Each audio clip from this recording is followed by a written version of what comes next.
I'm going to start with the first person on my list, who is Susan Brennan. Susan is the one who finally made a major soundstage in New Orleans happen when we all talked about it for about 30 years. Finally, it happened. Not only that, but she is the person who kept Prospect 1, 2, and soon 3 going when a few people jumped ship because it's difficult to start something new and important. And that function brings so many people to the city, as you will hear more about from Susan. Thank you, Jean. Second Line Stages is, relatively speaking, when you look at studios around the United States, we are very small. We have 3 sound stages.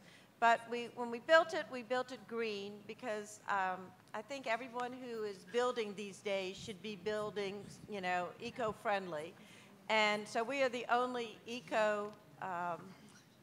sustainable soundstage in the United States. We opened in 2009, and it's really exciting to be part of this industry because I can see the film industry just exploding more and more every year. I think last year we were in the $500 million spent just in Louisiana, like $800 million spent around the state. We have so many projects going right now. We were just named, we did the most of the big budget films. I mean, I'm sure you all know that there are probably 10,000 films made a year, but when you think of the big budget films or the independents who really break out, you know, when you think that there are 52 weekends a year and they're only really releasing wide releases like 2 or 3. So of those big budget films of 100 and something, the most of those were made in Louisiana, and this was just released. That New Orleans had the most of, I think, 18, and when they went around the rest of the cities, you know, New York had 15, and you know, whatever. They went down, and Atlanta had 7, and whatever like that. We had 18, and we were the #1. I think we're going to break that again. When I look at what's, you know, things that are filming here right now, we've got Jurassic Park. I have a movie called Get Hard. We have Terminator. We have some small movies like Mind Puppet. We have American Ultra. I mean, we just have a lot of movies. But kind of, I mean, I was all excited about the movie industry when we first started Second Line. And then one of my competitors from California opened up a studio in St. Rose, Louisiana, and so you always want to, you know, I'm always thinking, oh my God, it's a California guy, and you know, I'm just a local person, and you know, he's been in the business for years, so I thought, you know, you might as well just meet your competition. So I went and had lunch with him, and he said to me, oh, Susan, you know, I'm not here to take your business. I am here just to take the television business because that's my specialty. And so I didn't know anything, and so I'm thinking, oh, well, great, he's not even going to compete with me. Well, last year we did American Horror Story, which of course everybody knows is a television production. And I made so much more money than I ever made, you know, doing movies. And I thought, well, I was stupid. I mean, I'm sitting here thinking, you know, he's not going to compete with me with the movies. And, you know, but we did get American Horror Story, and they're coming back, which is they take the stages, one of the stages as of April 15th, and they will be here all the way through December 31st. So the television business is as lucrative, if not more lucrative, than the movie business. So, I mean, I see it's exploding here. I mean, who saw the NCIS last night? You know, I mean, they're talking all about Louisiana being a character. So, I mean, it's exciting, and there's lots of jobs in the film industry. So, did you talk about Prospect? I was talking. Oh, okay. Well, I'm chairman of the board of Prospect, and that's an international biennial. And we have about 65 artists coming. It opens in October, and it's some of the really hot, really cool artists from around the whole world. I mean, they're coming Japan, the Netherlands, you know, Finland, all over the place to New Orleans. And at the same time, we showcase some New Orleans artists along with that. And what I see is that the New Orleans artists' careers, I mean, Jonathan Farrar can speak to this because he's had some artists in Prospect. And it takes maybe an artist who isn't so well known, who is having to have another job. And while he is a serious artist, he can't make a living being an artist. And Prospect catapults them into another level, because they're seen with all these, you know, artists that are totally making a living, and they're cutting edge artists, they're interesting artists, I think it is great for the city. I mean, hopefully we'll have a tremendous participation by locals as well as people coming from around the world to see this. We might as well follow right up with Jolene, who's sitting right next to you, to further elaborate on how we are growing and pursuing our film business. Jolene is head of the New Orleans Film Society, and she has absolutely turned that festival from something that has been growing slowly over the years into a bomb. Thanks, Jean. So just to piggyback on what Susan was talking about, you know, what we've seen from the film exhibition standpoint is a huge uptick in terms of the interest in our annual New Orleans Film Festival. This is actually our 25th anniversary this October. We're right before Prospect. And you know, just in the last 3 years, we went from, you know, audiences of about 8,500 for the film festival to last year we were at over 22,000. So we had, as the opening night film, which Second Line was a sponsor of that screening, 12 Years a Slave last year. For the first time in the festival's history, we had Steve McQueen, the director, we had the majority of the cast, Chiwetel, Lupita Nyong'o, who won the Best Supporting Actress Oscar, Sarah Paulson from American Horror Story, and from 12 Years a Slave, and Alfre Woodard. And you know, we had a packed house at the Civic. We could have sold twice as many seats, because people are interested in sort of both working and experiencing the industry, but then seeing the final product. Another sort of major source of growth for us is the number of filmmakers that are just submitting to our festival. So I just checked in with our program director earlier this week, and right now this year we have over double the number of films we had last year at this time. So, you know, we used to get about 500 films 3 years ago. Now we're probably going to get 2,000 submissions from over 55 countries. So it's an exciting time. I think in terms of the cultural economy for us, you know, the industry itself has brought, I think it was around 2,300 people worked in the industry last year in Louisiana. I'm happy to announce that we're adding 2 workers.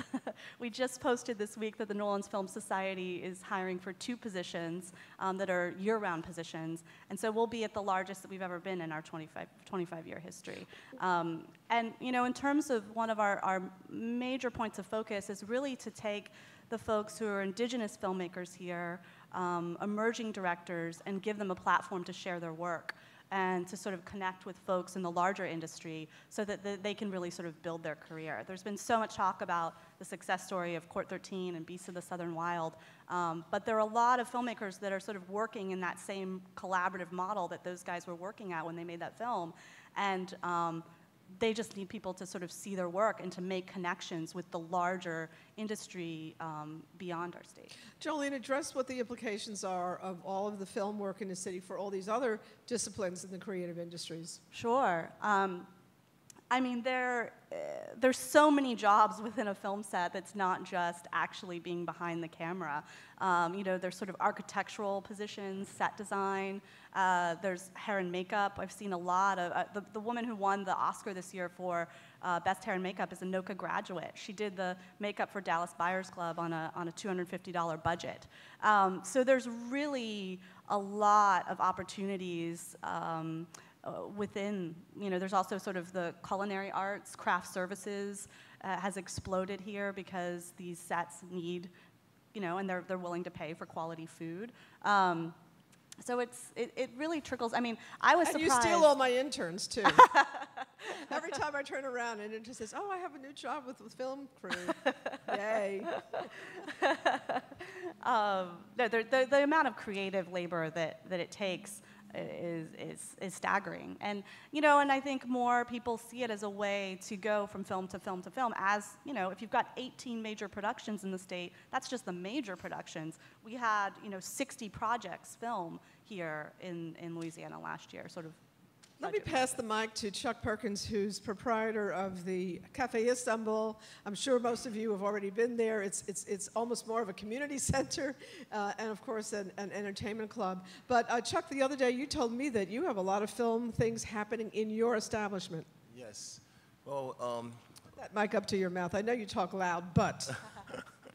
well, Cafe Istanbul's been open for about 3 years, and I worked in corporate sales for 17 years. I was a business major, but you know, with all that being said, you know, going into the club business, it was a totally new animal. So the one intuition I had was to build a venue that would give me a lot of latitude, that would give me options to do a lot of different stuff. And you know, sometimes you talk about doing something before it gets done, and then by the time you do it, it's been whittled down to 1 or 2 things. But I'm very happy to say that in the case of Cafe Istanbul, we are in fact doing all of the things that we talked about. We show movies, we do theater. I've had people get married there, birthday parties. We do live music, of course, and you know, even there's a diversity in terms of the kind of music and the kind of performances we do. We have, you know, high-level professionals. We've had theater people, you know, from off-Broadway do stuff there. We've had musicians like Nicholas Payton. But on the flip side, we also make the place available and accessible to people who are just sort of trying to get the thing worked out, because I try to remember that, you know, somebody, you know, has to be the venue to give people a chance, to give them a chance to see if it's something that they could do or not. So, you know, that's where we are right now. And Susan was talking about having lunch with her competitor. So soon I'm gonna have to get a lunch date with this guy sitting right here, because he just opened a wonderful place over on Arlene. So we're gonna have to do that sometimes. All right, Vincent. But I just wanted to say one thing about me being in the club business, is that I actually, as I said, I got a degree in business after I got out of the Marine Corps.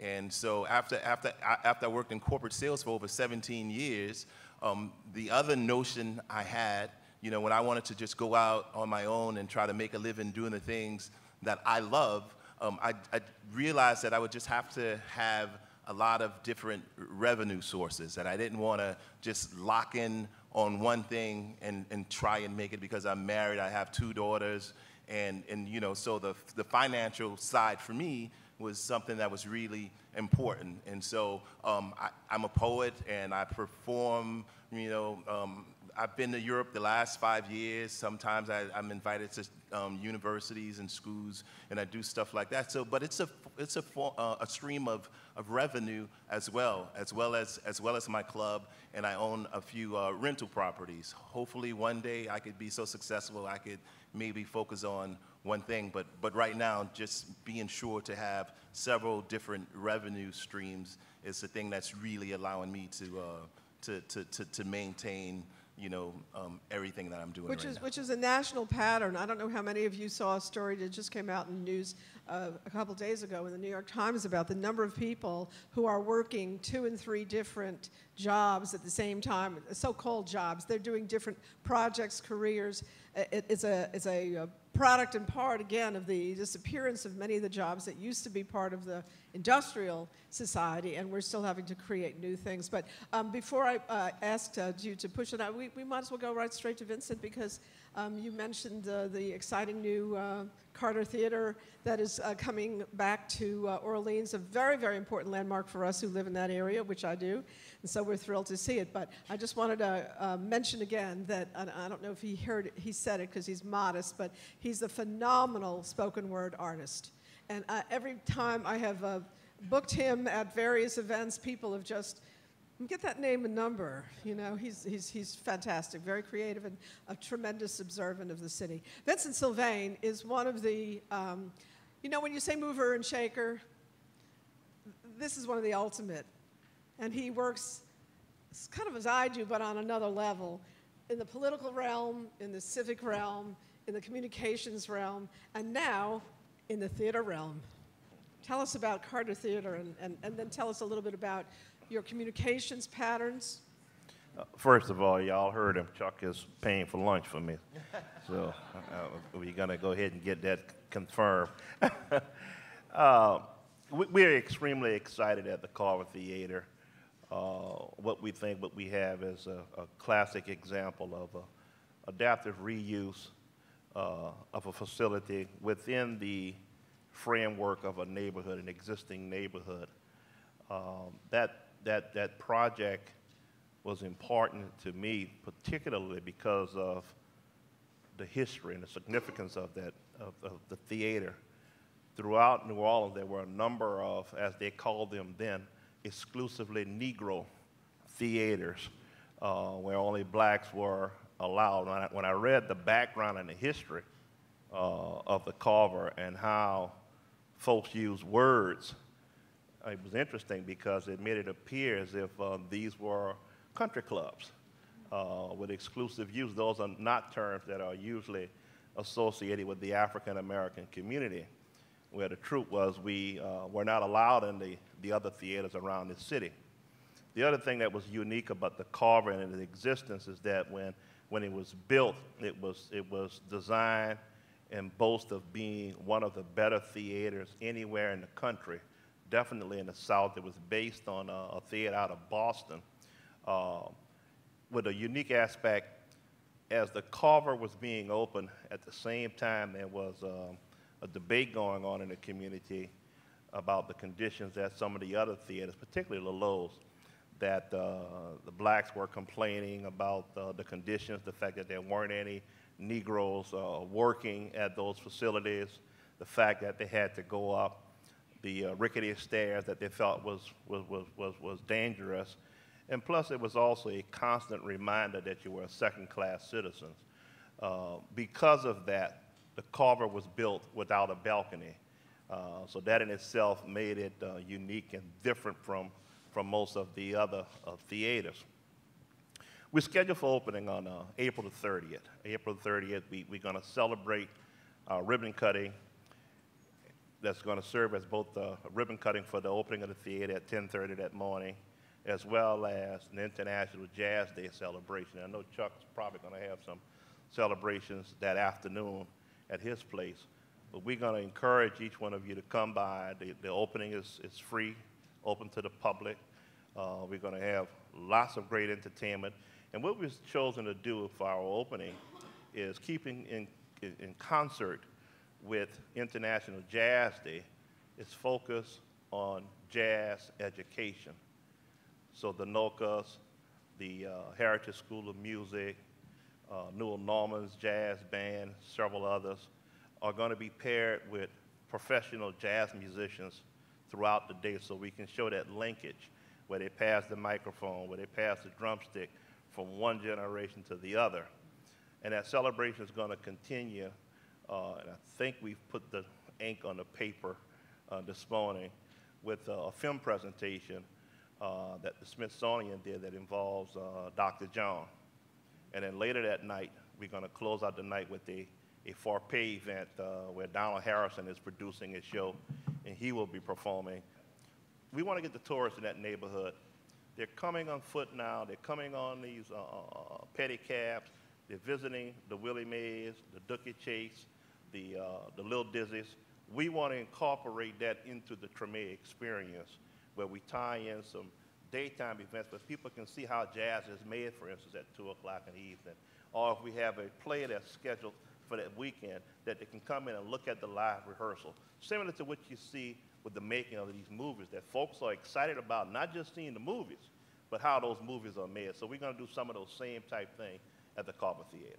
Fantastic. Vincent, we'll come back to you on the communication side, but while we're still on theater, I want to introduce Todd DeMoore, who is an actor, a producer, and works with Canary Collective. So he's a man, as we've been hearing, of many hats, like so many of us. Thank you, Jean. I gotta say first that I'm fairly humbled coming after these 4 individuals, because they're definitely 4 individuals that I aspire to be like. How's the voice level, everybody? Can you hear that? Talk louder. And I know you can. Yeah, I was just saying that I feel pretty humbled to come after these four individuals because they're four individuals who I aspire to be like, both in terms of entrepreneurial spirit as well as combining a love of creativity in many forms with that entrepreneurial spirit. I moved back to New Orleans from New York City about 3 years ago after spending about 12 years in New York City, and prior to that about 4 years, prior to that Syracuse University. But I grew up here, went to De La Salle High School and did a lot of theater at De La Salle. A brother named Brother Michael Libiday who ran a theater program. It was an incredible experience, and both my sister and I ended up creating careers in theater. And my sister has kind of taken off in the last few years as a playwright. She was a runner-up for the Pulitzer Prize a couple years ago. She and I collaborated quite a bit in New York City, and we found that most of the time that our subject matter when we were creating original work in New York City came back to New Orleans. And one particular piece that we created was called Stanley, and Stanley was an investigation of Streetcar Named Desire, and as we were creating, over the 3 years, creating this piece through a grant through an organization called Here Arts Center that Katrina hit, and then we decided that, well, with the themes of loss that were, existed in Streetcar Named Desire, that there was no way we could ignore what was happening in Katrina. So we did it for a month in New York City, and when the New York Times review came out, we were shut down by the Tennessee Williams estate, and haven't done it since. We were thinking of changing the name maybe and doing it in New Orleans secretly during the Tennessee Williams Festival.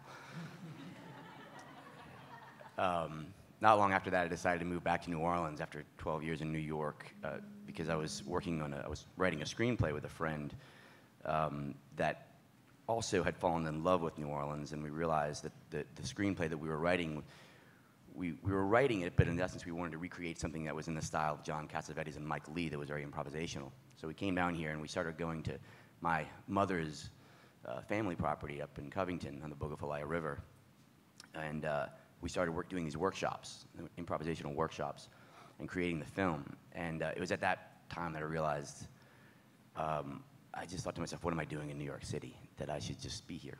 And that was about 3 years ago, and I've been back since.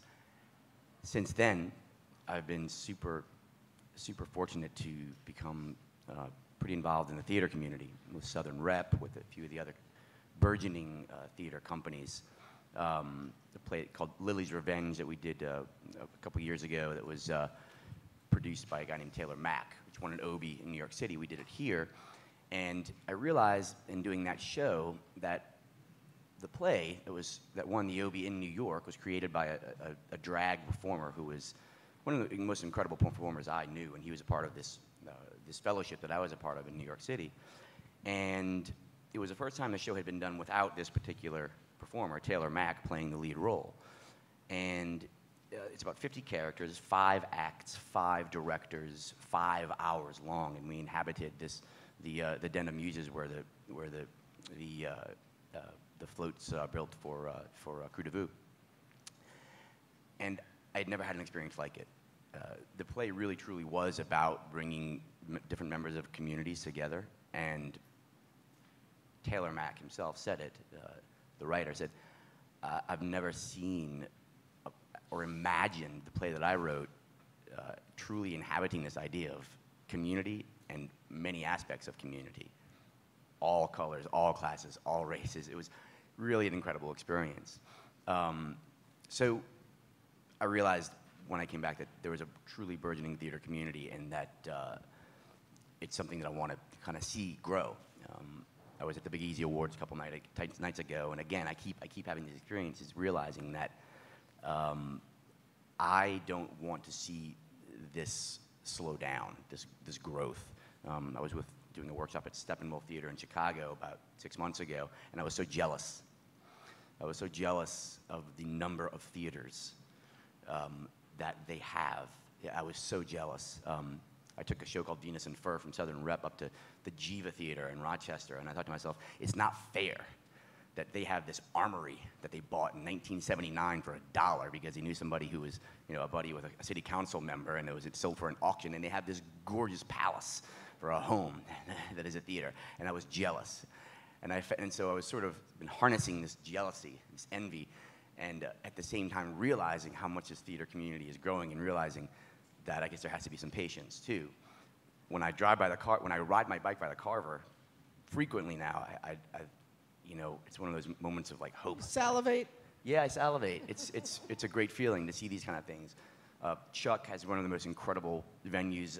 I go there as often as I can, you know, for across the board.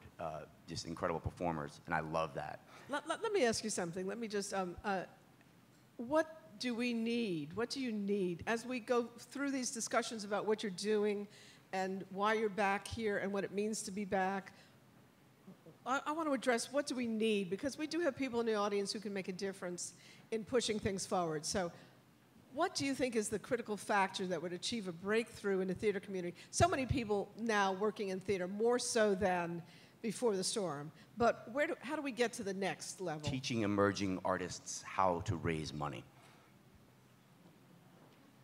It's one of the things that, being part of the Here Arts residency program, that when, you know, my sister, that was constant breakout sessions.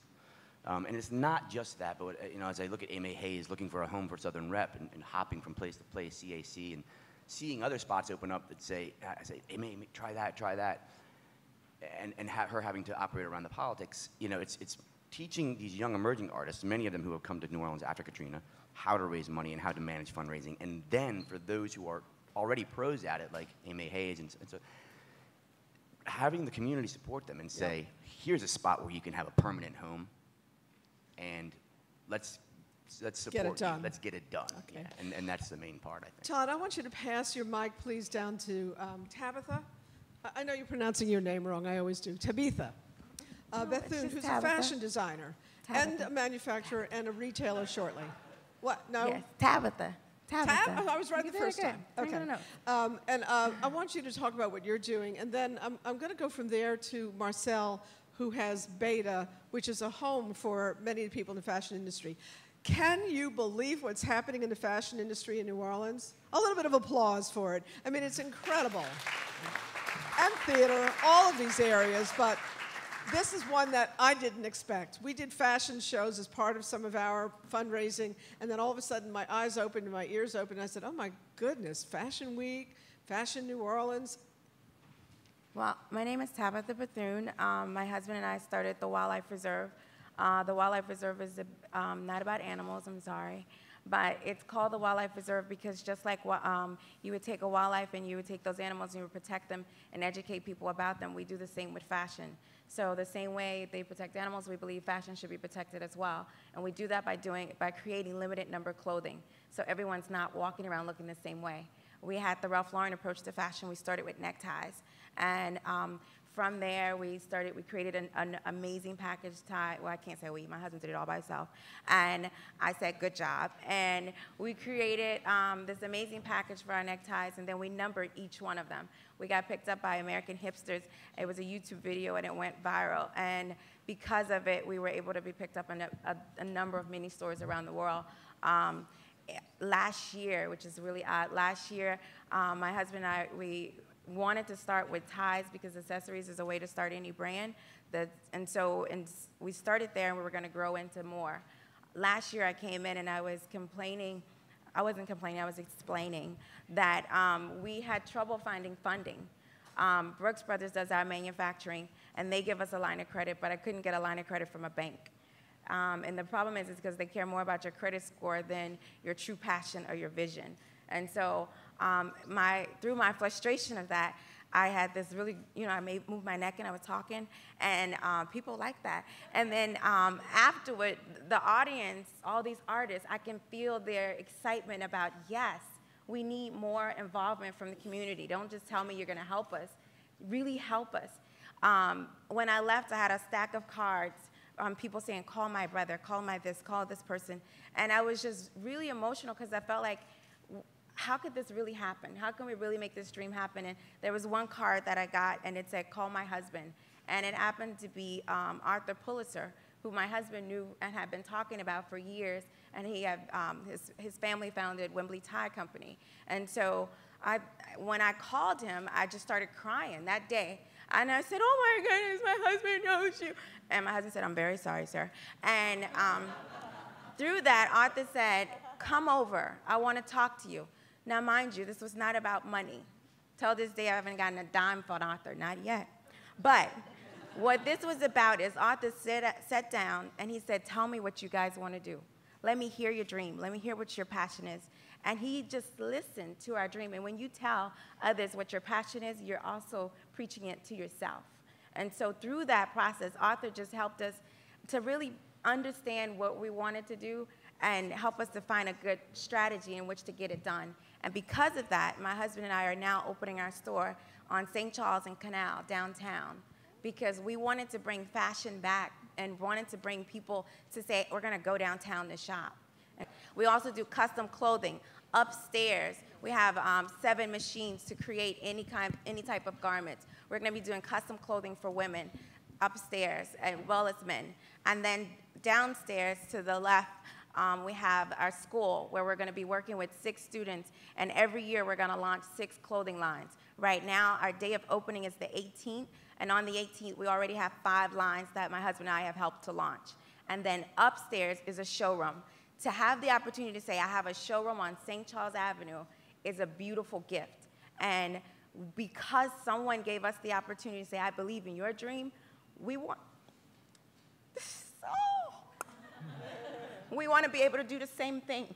Now, what we're bringing in is also Gerber technology, and if you don't know what it is, please Google. But Gerber technology helps to create patterns, drafting, and it also creates pipelines. But we need funding to get that. We're also bringing in a T2 machine, which is a body scanner that will do all your measurements on the spot.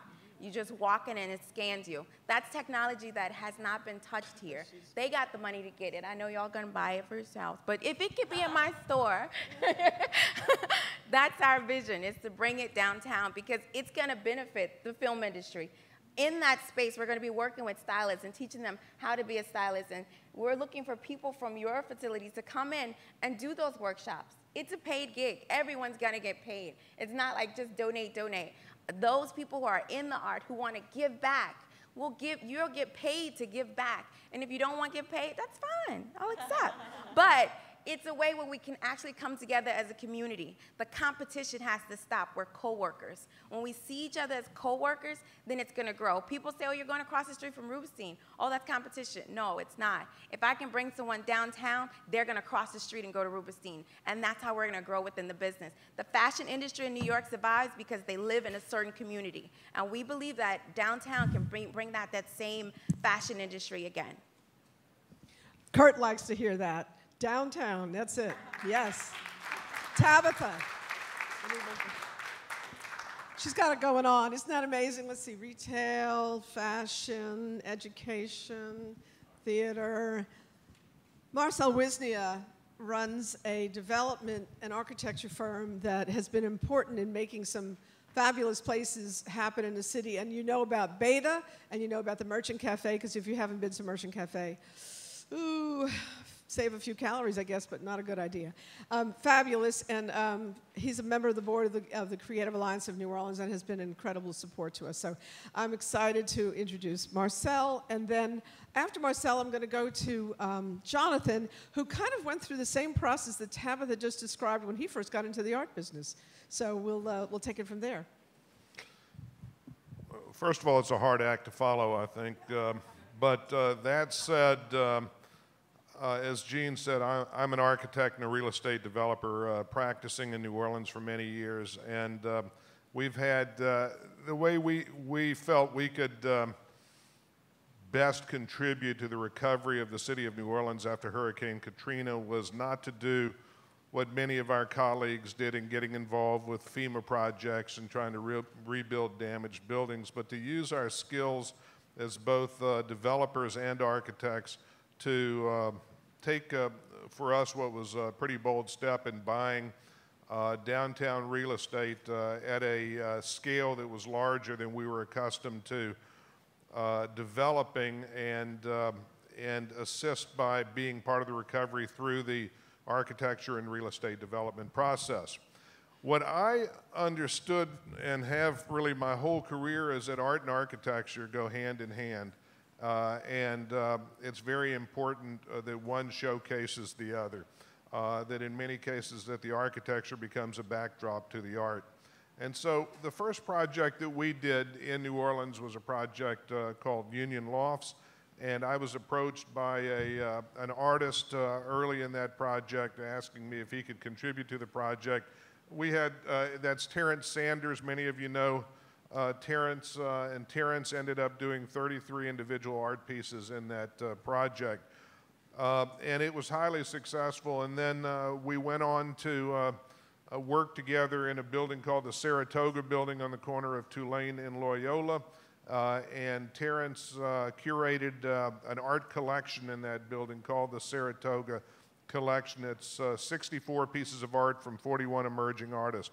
As a matter of fact, Chuck Perkins was involved in reading some of his poetry when we dedicated a Katrina memorial piece in the front of that building. That's the only place in New Orleans where all the names of 1,830 some odd people that passed away in that hurricane are put together.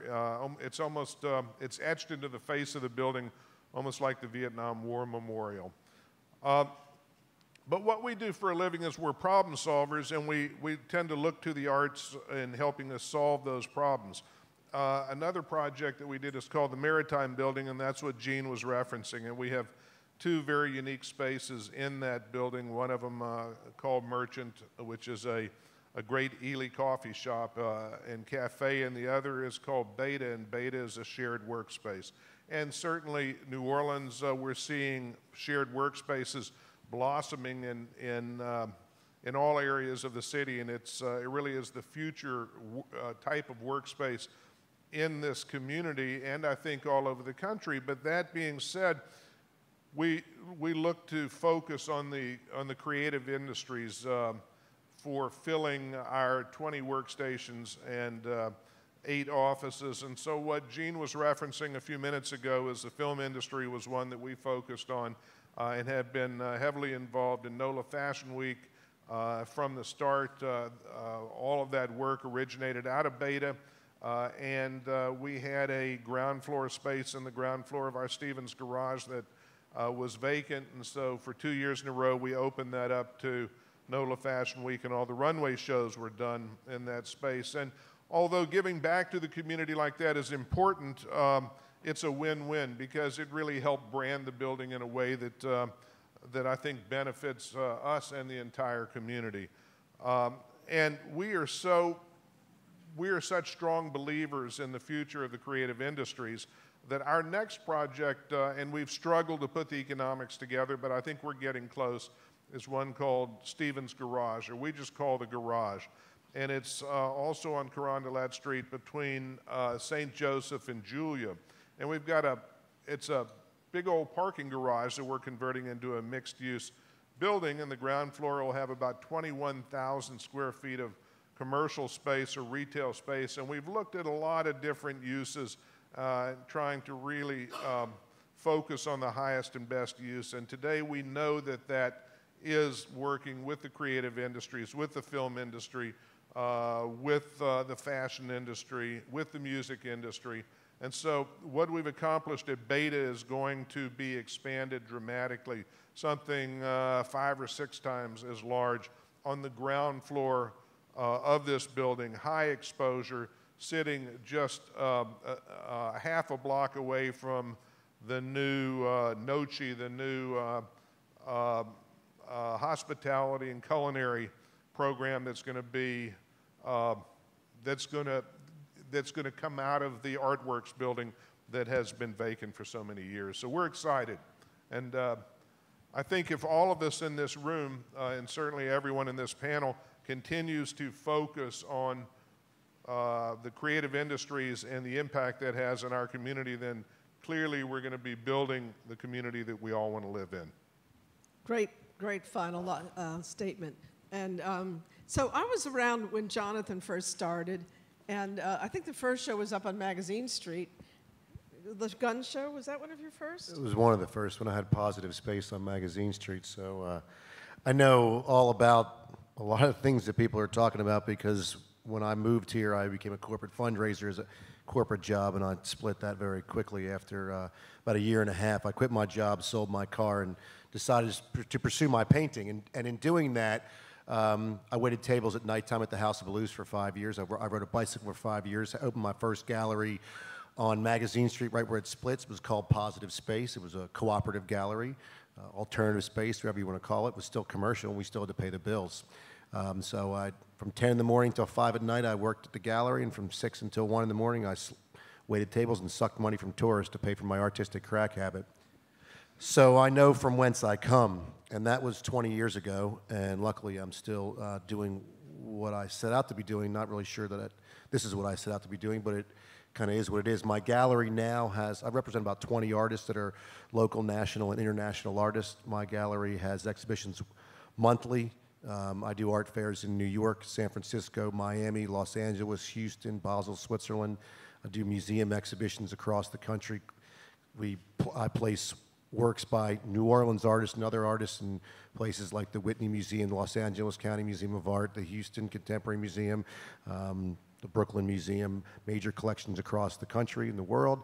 And a lot of that stems from New Orleans. I would say that 90% of my business is not in New Orleans, but 50% of the artists that I work with are from New Orleans. So a lot of the conversations that people have been having about, one of the best things that I can do is to, through an artist's artwork, develop their career to the point where they can transition from having that second job to just doing artwork. And Susan mentioned Prospect Biennial. I had two artists in Prospect 1, two artists in Prospect 2, and both of those artists have transitioned from having other jobs to being, world-class artists, nationally renowned, having shows across the country, and making a living at their art. And we're not talking about 50 G's. We're talking more than that. We're talking like a real substantial income for these creative individuals. And what does that do for them? It gives them a car, it gives them a house that they can live out of, so they don't have to continually move their studio. They can build their life. They can establish credit. They can move into the system. And then, as I always like to say, when you're within the system, you get to subvert the system. I'm sitting up here, and this is absolutely wonderful because I can say whatever I want to, but I'm still subversive at heart because I'm still an artist at heart. And that is, until you join the system, you can't really act within it and act against it if you want to. So that's a part of the equation, and what we have in New Orleans is very special. I do a lot of traveling, and in that whole conversation, in looking at artwork elsewhere and seeing the creative scenes that are elsewhere, we have something very special here. Unfortunately, from my perspective, some of the people that don't recognize that, but most of the people that live in New Orleans itself, they don't recognize how beautiful this is in the context of everything else that exists out there. Travel to New York, I just came back from giving a lecture in Portland, travel to other places where it's supposed to be creative and there's TV shows about it and everything else like that. It's happening here. But we have to take our culture and we have to export it. I have to get on a plane and go to New York and go to Miami and go to Switzerland and go to these places to sell the creative products. I'm sure you ask the same questions of the musicians that work. Where do they make their money? They don't make it here. They make it elsewhere. It'd be nice to make it here as well. It'd be nice to tie all of that together. But there is real creativity in this community across the board, not just in visual arts, which is my specialty, but across the board. And if we can coalesce that, collectivize that, and export that, and bring the money back here, we can grow all of the things that Marcel is talking about, that everybody else wants to do, where the money gets circulated from the creative individuals back into the economy. That's almost a closing statement, but we're not quite finished because we have Flatland Productions, which is doing exactly what we've been talking about also. And we're going to end up with the culinary universe and a really innovative thing that's going on with dinner lab. And so and then we're going to definitely take a couple of questions, and Amy Smallwood's going to give us a kind of real quick takeaway. And then don't move out of your seats because the second panel on marketing of the creative enterprises starts immediately after this. Hello, my name is Jack Likens. I'm a co-founder and creative director of Flatland Productions. We're a small production studio in New Orleans. We started in 2011, and we focus mostly on motion graphics and video production and design. So we work a lot with the startup community in New Orleans, which has been great because there are a lot of people with great ideas. coming around who really need to get those ideas to market. So we've had a huge pool of people that want to work with us, which has been very nice. And the talent in that community is they're so talented. So we've been doing that. We've also been very fortunate to work with a lot of the other filmmakers in New Orleans, of which there are many. And like it was said earlier, there's really very little competition that I've noticed among these different film production studios. We always come together and work on projects at the same time and help each other and support one another. So the film community is really a very special thing, I think, in New Orleans, more than any other city I've personally spent time in. And I feel like the cost of entry is much more accessible to most people. I moved down here from New York in 2009, and I moved down here not to start my life in the film industry, but because I love New Orleans so much, and I was very fortunate to find out that the city does harbor such a great creative culture for filmmakers and designers and artists. So it's been a fun experience, and we hope to keep growing and try to combine or team up with a lot of these other creatives in the different fields, particularly filmmakers and designers and animators, which I think serve a very important role in starting a strong culture of startups and creativity in this city. Because all these startups are popping up here around New Orleans, and they need somebody to help them get their ideas out there. And I think there are a lot of talented people who are capable of doing that and are working really hard to do so. Speaking of startups, we also have pop-ups. So, hi, I'm Kay Jones. I'm the PR director at Dinner Lab, which is a startup that is based here in New Orleans. And as of next week, we'll be in 9 cities across the U.S. And week after next, we'll be in 10. So, and that's all in a year and a half. So we are new. I'm new. I am the newbie on the panel. I just moved to New Orleans at the end of October from New York. 8 years in New York. It was hell. Not my city. I am Southern. I grew up in Memphis, and I have family in New Orleans. I always thought I'd live here, and I come from the land of TV. I spent the last 14 years at CNN. I was here for Katrina. I was Anderson Cooper's senior producer for 4 years, so I spent a lot of time here with him. Many faces here I recognize because I covered you guys. I called you for interviews, came out and did interviews. And now with Dinner Lab, it afforded me an opportunity to come to a city that I loved as a child and thought I was going to move here. Didn't know how, and it happened. And it happened because of the collaboration in this city's creative community. The CEO of Dinner Lab, Brian Bordanik, was with Teach for America, and I covered him for Katrina. Stayed in touch with him, because that's what people down here do. They stay in touch with their contacts. And he offered me a job, and I don't think he got the offer out of his mouth when I said yes, when. So 2 weeks later, I moved here.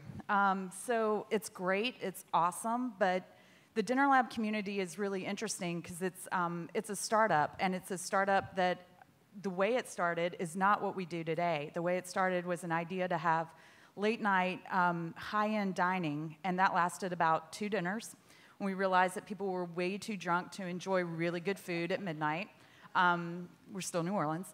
And they created, the guys that founded it created a concept that really built, and we expanded to Austin and Nashville, and it's membership-based dining, and it gives a chance for chefs to tell their story. We've been at the Carver Theater. We've been at the Second Line Studios. Carver's gorgeous. I highly encourage you guys to go out when they open up. They've done an amazing job rebuilding. I remember when it was underwater during Katrina. I went by it on a boat. So it's amazing to see what you guys have done with that. So we are about to start a contest in May.